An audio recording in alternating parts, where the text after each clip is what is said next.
What's up, lore masters? Today I'm continuing one of the most requested multi-part series breaking down Borg lore. If you haven't, I would suggest watching this from the beginning. You can check it out in the top right hand corner and in the description below. In this video, we'll be breaking down the First Contact movie, so let's just get into it. The First Contact encounter with the Collective is probably the most stunning visualization that we see of the Borg, and definitely the most terrifying. Unfortunately, I do feel the story elements of the Borg here bring them down to below the story writing standards of Best of Both Worlds, but it's still a good piece of lore and a great movie.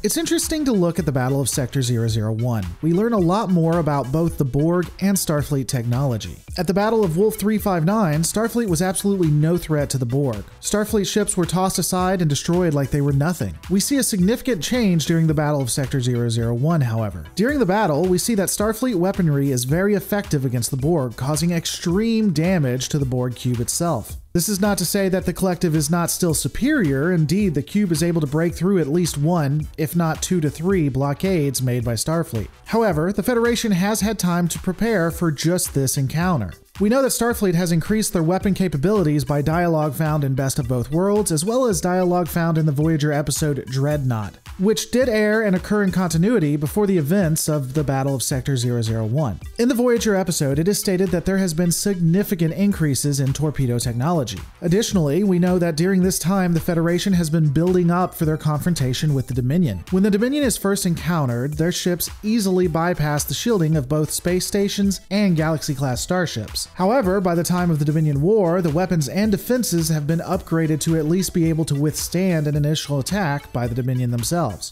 Another example can be seen in the DS9 episode Paradise Lost. Again, this episode occurs before the Battle of Sector 001 and includes an Excelsior-class ship that is significantly upgraded with advanced weapons and defenses. So we see that Starfleet is now, at least at this juncture, able to upgrade its ships and weapons to a point where they cause significant damage to Borg ships, at least in large numbers. In later episodes of Voyager, we also find out that an Intrepid-class vessel is the match of a Borg sphere. So while taking all of that into account and looking at the battle, the Borg cube is ultimately heavily damaged and a Borg sphere is launched to escape the impending destruction. Here's a thought. A lot of people assume that the use of the sphere was Plan A, that they wanted to get close enough to Earth to launch and then assimilate Earth in the past. Some theorize that it was a backup plan, that it was just in case the first failed, just a run-of-the-mill Plan B. However, what if instead of just normal operations, it was a desperate ploy by the Borg? After realizing that Starfleet had been able to gain significantly in technology, far more than they thought, it was decided to attempt to assimilate Earth in the past in order to stop this level of technology from being gained. Another explanation, which is far more plausible in my opinion, is that the Borg did this to complete the loop that they were in and ensure that the Borg would ultimately find the Federation. The attack on Sector 001 was never to actually assimilate Earth nor the Enterprise. They needed to send a signal back to the Collective in the past to begin making its way to Earth in the Alpha Quadrant. This would explain them stopping at Deck 11 on Enterprise E.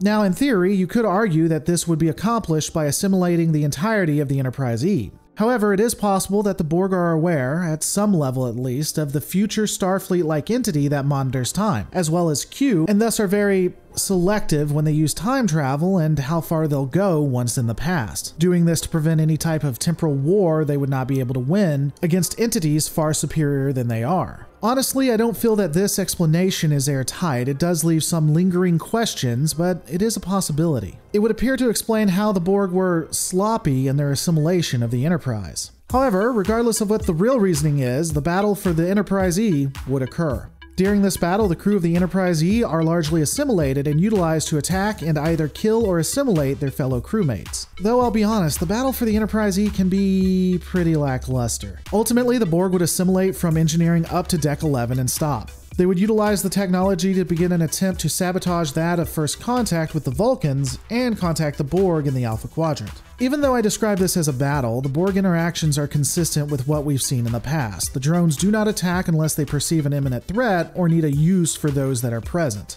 The largest addition to the lore would be that of the Queen. I've spoken of her before, but this would be where she had her debut. Based on the information we gather, the Queen has always existed as a part of the Collective as far as humanity is concerned, including being on the Borg cube at the Battle of Wolf 359. The entire dialogue of the Queen is so abstract that you can really make it out to be whatever you want it to be. She never really answers a question in a way that has anything substantive.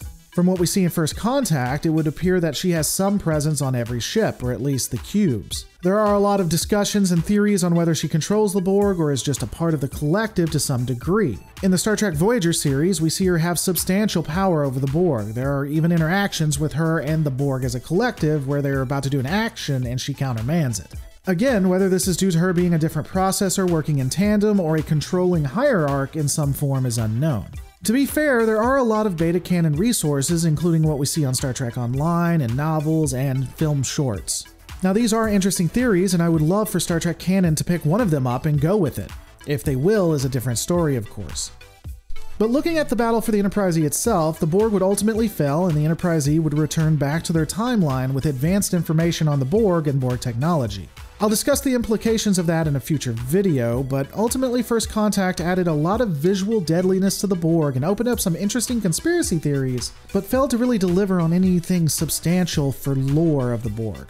It honestly added more questions than it answered, but those are my thoughts. What are yours? Don't forget to rate, comment, and subscribe, and as always guys, remember, all of our lives are ultimately a story. Make yours a good one.